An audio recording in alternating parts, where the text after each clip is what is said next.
Querido amigo, hoje temos como alvo estudarmos o capítulo 2 e o início do capítulo 3 do livro de Juízes. O texto completo será Juízes 2, 1 a 23 e mais Juízes 3, 1 a 6. Assim como vimos no programa passado, o contexto político de Israel nesse período, nesses versos veremos o contexto espiritual de Israel. Verificaremos por que Deus permitiu que Israel passasse pelas experiências aqui narradas. No capítulo 2, veremos que em Gilgal, que tinha se tornado ponto de partida para as campanhas vitoriosas lideradas por Josué, o anjo do Senhor, capitão do exército do Senhor, proclamou o juízo de Deus contra Israel. Veremos que depois de muitos anos surgiu uma outra geração que não conhecia o Senhor. Essa geração não tinha experimentado a fidelidade divina e, ao mesmo tempo, não era fiel ao Senhor. Como consequência, Deus retiraria o seu poder, que tornou forte os braços dos conquistadores israelitas. E ainda, como consequência, os antigos moradores ficariam na terra. Os hebreus caíram na sedutora armadilha da religião idólatra. O povo chorou e ofereceu sacrifício, mas esse arrependimento foi meramente emocional e passageiro. Mas, querido amigo, não é isso mesmo que acontece com muitos cristãos? Começam bem a sua peregrinação, lutam no poder do Espírito e conseguem vencer a maneira antiga de pensar, de sentir e agir. Mas logo se cansam dessa contínua batalha contra a antiga natureza. Logo se cansam de conquistar a cada dia algo novo. E como o mal e o maligno estão sempre presentes, sorrateiramente eles começam a ganhar terreno e cada vez mais a nova natureza vai ficando enfraquecida. Perdemos o ardor e o vigor da nova vida, e se não perseverarmos, somos novamente dominados por quem já foi derrotado pela cruz do nosso Senhor Jesus Cristo. Não é isso mesmo que acontece? Infelizmente é isso mesmo. Ora, se as experiências de Israel podem nos ajudar na reflexão sobre as nossas vidas, devemos abrir as nossas Bíblias e os nossos corações e estudar bem esses relatos, pedindo que Deus fale a cada um de nós. Bom, então, diante dessas constatações e lembrando que a narrativa que vamos estudar nos revela o contexto espiritual de Israel, naqueles primeiros anos lá da Palestina, podemos ter como título para esse capítulo As Razões do Declínio Espiritual. Eu repito o título, As Razões do Declínio Espiritual. O texto, então, é Josué 2, 1 a 3, 6. Ora, esse título pode parecer muito contundente, mas quando estudamos profundamente o conteúdo do capítulo, quando nós o resumimos, quando nós o sintetizamos, a afirmação teológica que é o resultado desse estudo pode ser expressa através da seguinte frase: todo crente deve saber que o seu declínio espiritual é resultado do seu relacionamento inadequado com o Senhor. Eu repito essa frase, ela é o resumo de Josué 2, 1 a 3, 6. Todo crente deve saber que o seu declínio espiritual é o resultado do seu relacionamento inadequado com o Senhor. E por isso, ao detalharmos esse conteúdo, vamos encontrar 7 razões pelas quais experimentamos um declínio espiritual em nossas vidas. Em primeiro lugar, o declínio espiritual surge como resultado do estabelecimento de acordos e práticas indevidos que afrontam o nosso relacionamento com Deus, isso baseado nos versículos 1 até 5. Algumas observações são necessárias. Primeiro, o anjo do Senhor é um personagem que aparecerá muitas vezes nesse livro. Ele não é um anjo qualquer ou um anjo comum, porém, é o Senhor Jesus em sua forma pré-encarnada, conforme nós já vimos lá em Gênesis 16, 10 e veremos também em Juízes 6, versículos 11 a 24. A sua palavra foi dirigida a Israel no novo local onde se estabeleceria o tabernáculo. Saindo de Gilgal para Betel, passando por Boquim, que significa aqueles que choram, ou então chorões. A palavra foi de repreensão a Israel. Ele que tinha tirado Israel do Egito e tinha cumprido as promessas que fizera aos patriarcas hebreus, tinha também mantido fiel o seu compromisso para com Israel. Porém, Israel não tinha cumprido com a sua parte na aliança. Eles deveriam derrubar os altares dos povos cananeus e não deveriam associar-se com eles, mas foi exatamente o contrário disso que eles fizeram. Como consequência, o relacionamento com Deus tinha sido quebrado e a promessa de que todos os inimigos seriam tirados de diante de Israel não mais aconteceria. Os inimigos se tornariam seus adversários e os seus deuses, os deuses pagãos, os ídolos deles serviriam de armadilhas para os israelitas. Ora, diante desse triste e duro retrato, antevendo dias piores ainda, o povo de Israel levantou a voz e, em choro, ofereceram sacrifícios ao Senhor. Esse foi certamente um evento marcante, tanto é que o nome do local foi mudado, passando-se a chamar Boquim, Casa dos que Choram. Mas cabe uma pergunta. Será que esse choro foi de sincero arrependimento? Querido amigo, se pelos frutos evidencia-se o verdadeiro arrependimento, conforme João Batista disse em Mateus 3:8, é óbvio, com base nos acontecimentos futuros relatados aqui mesmo no livro de Juízes, que o choro não foi de arrependimento, mas provavelmente de emoções diante do conjunto de dificuldades que eles, israelitas, teriam que enfrentar. Querido amigo, que possamos não quebrar os nossos pactos com Deus, mas se quebrarmos e pecarmos, que o nosso arrependimento seja sincero e verdadeiro. Em segundo lugar, o declínio espiritual surge quando há falhas na liderança em transmitir os valores espirituais para as novas gerações. Com base nos versículos 6 a 9, nós fazemos essa afirmação. Através desses versos, percebemos então como a liderança tem um papel fundamental no processo do desenvolvimento espiritual da comunidade. Conforme já estudamos, Deus dera o privilégio, Deus chamara Josué para a tarefa especial de entrar, conquistar e dividir a terra de Canaã. Deus também dera a Josué o privilégio de fazer com que cada tribo herdasse o seu território. E tendo feito isso, Josué completou a sua missão e Deus o chamou para si. A vida longa e produtiva de Josué, com 110 anos, foi e sempre será um testemunho de uma vida de fé e de confiança nas promessas e na palavra de Deus. Durante o tempo em que Israel esteve sob o comando de Josué e da liderança que tinha constituído, todo o povo prestou culto ao Senhor. E durante o tempo em que Israel esteve sob o comando de Josué e dessa liderança que ele mesmo tinha estabelecido, o povo viu os grandes feitos do Senhor em favor deles mesmos.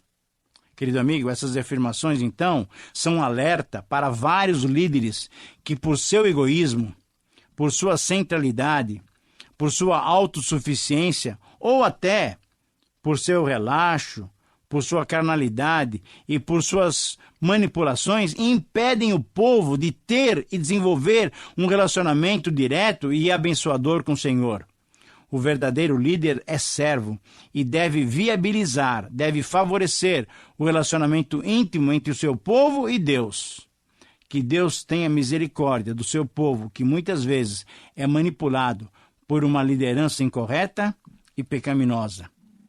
Em terceiro lugar, o declínio espiritual surge quando se desconhece Deus e a sua fidelidade e os seus maravilhosos feitos em favor do seu povo. Com base no versículo 10, nós fazemos essa afirmação. Eu quero ler esse versículo para você. Foi também congregada a seus pais toda aquela geração. E aí, uma outra geração após ela se levantou, que não conhecia o Senhor, nem tampouco as obras que fizera Israel. Querido amigo, esse verso é muito objetivo. Façamos então algumas considerações. Primeiro, a geração de Josué e a liderança espiritual dos seus dias faleceu. Era o final da segunda geração. Temos que reconhecer que esse é o fim de todos nós. Ninguém fica para semente. Ninguém é insubstituível. Um dia, o nosso fim chegará. Terceiro, temos que nos lembrar, entretanto, que depois de nós virá uma outra geração surgirá. Essa é a realidade inevitável da vida. Surgiram outros para substituírem Josué e aquela liderança, e surgirão outros para nos substituírem. Agora, devemos nos questionar sobre o preparo que estamos dando a eles que nos seguirão. Em quarto lugar, a nova geração. A quarta geração não conhecia o Senhor. A nova geração, essa quarta geração, não sabia o que Deus tinha feito por Israel. Querido amigo, mas o que será que tinha acontecido com o mandamento que Deus tinha dado aos pais em Deuteronômio 6, 6-9? Será que aquela segunda geração que recebera essa ordem não tinha obedecido e não tinha falado aos seus filhos de Deus e dos seus grandes feitos? Ou será que a terceira geração, que junto com Josué estava sendo recolhida aos seus antepassados, não tinha falado de Deus e das suas ações para essa nova e quarta geração? Qualquer que fosse a falha, o fato é que o declínio espiritual surge quando se desconhece a Deus e a sua fidelidade, os seus maravilhosos feitos em favor do seu povo. É nossa responsabilidade, com aqueles que vêm depois de nós, instruí-los constantemente nos caminhos do Senhor. Em quarto lugar, o declínio espiritual surge quando o nosso relacionamento com Deus se torna um círculo vicioso em que não valorizamos a graça divina. Com base nos versículos 11 a 19, nós fazemos essa afirmação. O declínio espiritual surge quando o nosso relacionamento com Deus se torna um círculo vicioso e nós não valorizamos a graça divina. O que constatamos é, não adianta só falarmos, não adianta só testemunharmos com palavras. Embora seja importante falarmos, é fundamental o exemplo prático. O que vemos nesses versos, então, é o círculo vicioso que se repetiu na história de Israel no período dos juízes. Pecado, punição, prece, pesar, preceptor, perdão e aí, finalmente, pacificação. O verso 12 nos mostra como acontecia essa reincidência. Os israelitas tomaram uma atitude muito frouxa para com os cananeus, que eles deveriam ter sido expulsos da terra. Deveriam ser exterminados. Eles começaram a seguir e adorar os seus outros deuses. Então os israelitas foram frouxos em obedecer à palavra do Senhor. Eles começaram a adorar Astarote e Baal, provocando o Senhor a ira. Então Deus permitiu que os povos que eles não tinham expulsado ou que não tinham exterminado servissem como inimigos de Israel, espoliando-os e pilhando-os, isso é, roubando-os.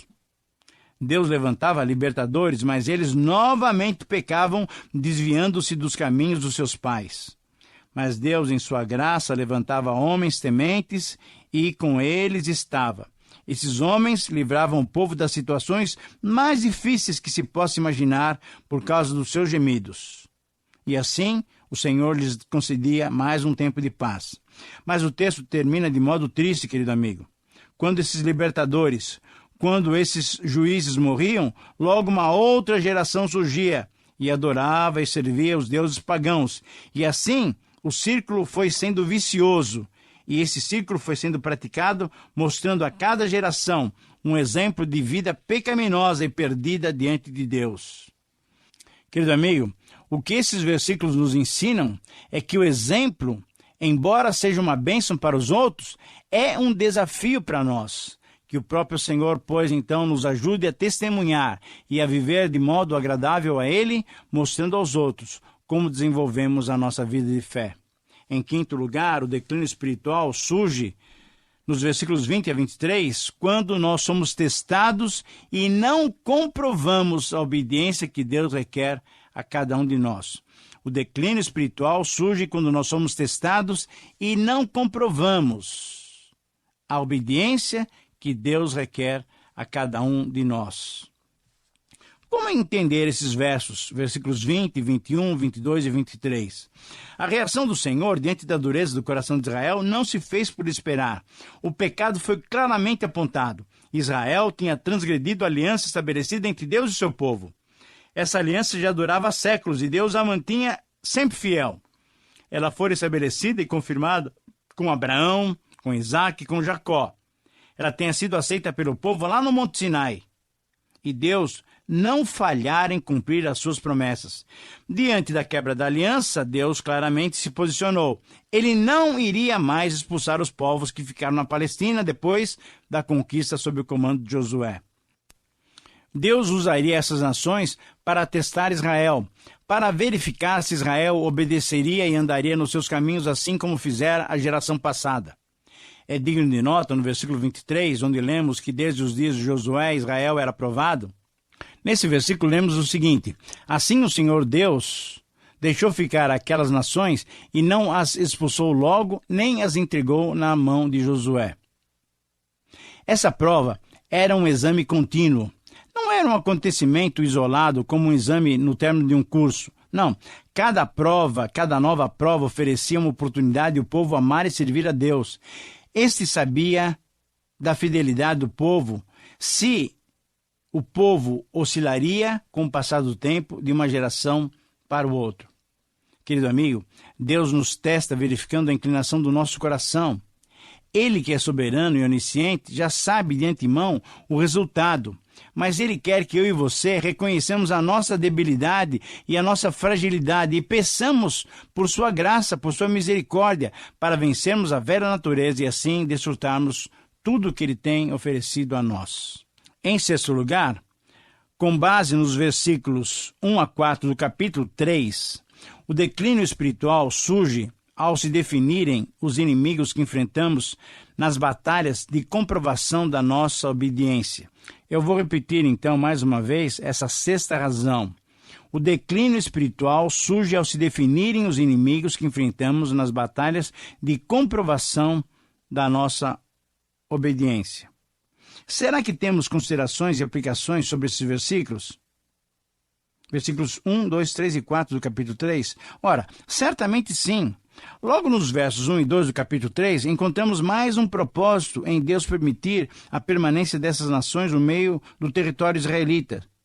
É certo que elas ali estavam porque Israel não fora obediente e não as tinha expulsado e exterminado. Mas Deus, em sua sabedoria, em sua soberania e poder, reverte os nossos erros em algo que nos é benéfico. Deus faz convergir todas as coisas para o nosso bem, conforme lemos em Romanos 8:28. E assim Deus agiu naquela situação. Em sua soberania, Deus usou a desobediência de Israel em não expulsar os cananeus numa terra que já lhe pertencia e agora era ocupada por eles. Deus usou aquelas nações ensinando a arte da guerra àquela geração que não tinha lutado sob o comando de Josué. No verso 3, foram alistados os filisteus das grandes cidades de Gaza, Ascalon, Asdod, Egron e Gade. Os cananeus, que eram os habitantes originais e moravam nos vales. Os sidônios, que moravam próximo de Sidom e posteriormente seriam chamados de fenícios, e os heveus, que também eram conhecidos como horeus, que também estabeleceram o reino da Mesopotâmia superior. Como aqueles que ficaram para provar a Israel, todos esses foram alistados. Através da tribo de Judá, já tinham vencido os israelitas essas nações, como vimos em 1:18. Porém, diante da desobediência e dos carros de guerra, os israelitas não conseguiram manter o seu domínio sobre eles, e assim esses inimigos foram constantemente como que espinhos na carne de Israel.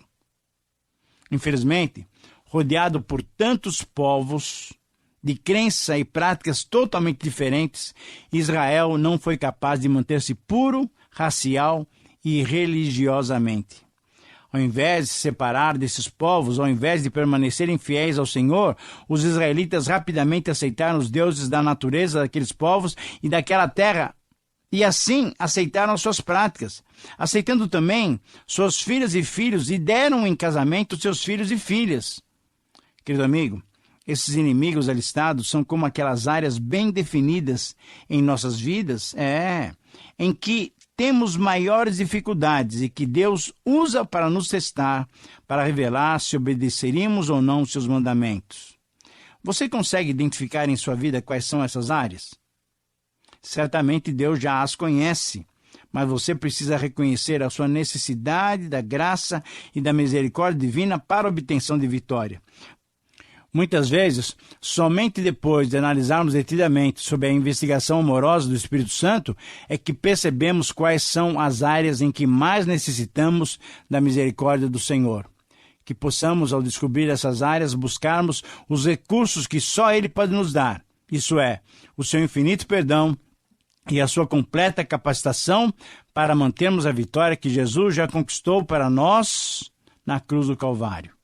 E em último lugar, o declínio espiritual. Em sétimo lugar, o declínio espiritual surge quando quebramos declaradamente a aliança com Deus. E aí nós pecamos agindo contrariamente à sua vontade, às suas ordens. Eu repito, com base nos versículos 5 e 6 do capítulo 3, em sétimo lugar, o declínio espiritual surge quando quebramos declaradamente a aliança com Deus e pecamos agindo contrariamente às ordens divinas. Esses versos finais precisam ser bem esclarecidos.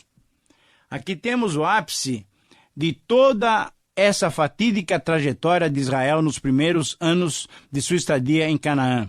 Ao invés de expulsar e exterminar os inimigos da terra prometida, Israel passou a habitar no meio deles. Os cananeus, os heteus, os amorreus, os ferezeus, os heveus e os jebuseus, esses 6 povos não foram banidos por Israel da terra da promessa. Depois, então, dessa possessão apenas parcial, Israel fez uma aliança com eles, conforme vemos em 2:2, algo que Deus tinha completamente proibido. E o próximo passo, então, foi aceitar e celebrar os casamentos com seus filhos e filhas, conforme o versículo 6.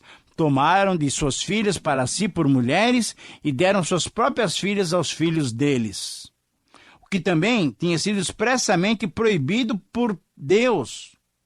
Agora, finalmente, como registra o final do versículo 6, os israelitas chegaram a render culto aos seus deuses, o que era uma grande ingratidão, uma blasfêmia ao Senhor, que tão zelosamente os tinha conduzido até aquele momento. Querido amigo, na maioria das vezes, nós somos ingratos e não reconhecemos as boas dádivas de Deus. Pecamos e desagradamos o Senhor. Quebramos a aliança, quebramos o compromisso que temos feito com Deus. Que possamos, cada um de nós, pedir o seu perdão e andar na sua graça. Bom, chegamos então ao final de mais um programa, mais um tempo de estudos. Queremos ouvir o seu compartilhamento. Um grande abraço.